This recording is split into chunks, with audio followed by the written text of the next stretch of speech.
చివరగా 3,500 కోట్ల రూపాయల లిక్కర్ డబ్బుల్ని జనాలకు పంచారు అనే దానిపైన మీ పార్టీ ఒక కేసు వేసినట్టుంది. సో దాంట్లో కూడా ప్రభుత్వమా లేకపోతే ఎలక్షన్ కమిషనో ఇరుక్కున్నట్టు కనపడుతుంది. ఏంటి దానికి సంబంధించిన స్టేటస్ ఎలా ఉండబోతోంది? I'm also eagerly waiting Narasimha Rao గారు. యాక్చువల్లీ అది maybe tomorrow or Monday it's going to be listed once again. ఈ కేసులో కూడా నేను అనుకోవటం election commission will conduct enquiry. చూడాలి. ఇప్పుడు సిట్ ఏమో 3,500 కోట్ల రూపాయలు ఎలక్షన్లో ఖర్చు పెట్టారు అంటారు, జనరల్ ఎలక్షన్లో ఖర్చు పెట్టారంట. ఒక ఎంపీ 90 లక్షలు, ఒక ఎమ్మెల్యే 40 లక్షలు మాత్రమే ఖర్చు పెట్టాల్సిన చోట ఓవరాల్గా పుట్ టుగెదర్ 600 కోట్ల రూపాయలు అవుతున్నాయి. మరి 3,500 కోట్ల రూపాయలు ఎక్కడ ఖర్చు పెట్టారు? నిజంగా ఒకవేళ ఖర్చు పెట్టే ఉంటే ఏది సిట్ చెప్పినట్టుగా ఎక్కడ ఖర్చు పెట్టారు, ఎవరు ఖర్చు పెట్టారు, ఎవరు కల్ప్రిట్స్ అనేది election commission of India enquiry చేయాలి. ఎంక్వైరీ చేసి నా డిమాండ్ ఏంటి అంటే 3,500 కోట్ల రూపాయల ఫ్లో అయినటువంటి ఎలక్షన్ క్యాన్సిల్ చేయాలి. అంతే కదా, ఎలక్షన్లో అన్ని డబ్బులు వెళ్తే క్యాన్సిల్ అవ్వాల్సిందే కదా. క్యాన్సిల్ చేయాలి.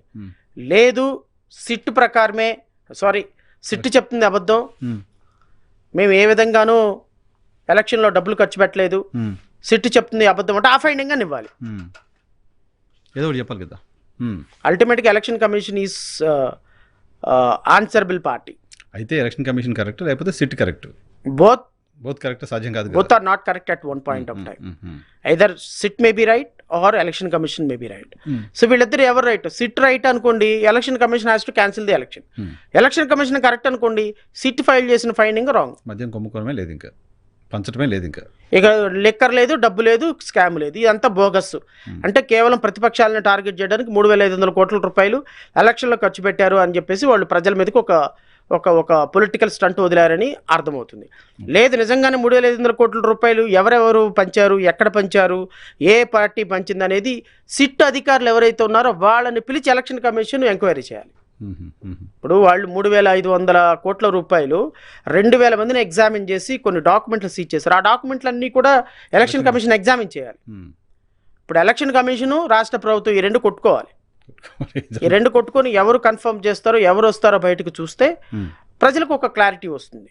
ఆ ప్రజల్లో మేము ప్రజల తరపు నుండి పోరాడే పార్టీగా మాకు ఇప్పుడు మేము ప్రజాస్వామ్యబద్ధంగా పనిచేయాలనుకునే పార్టీలకు మేము ఇలా 1,000 కోట్ల రూపాయలు ఖర్చు పెట్టి ఎలక్షన్లో డబ్బులు ఓటర్లు కొంటే ఇంక మాలాంటి వాళ్ళ పరిస్థితి ఏంటి?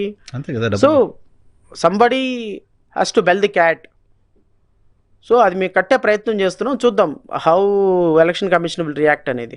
Will see over period of time.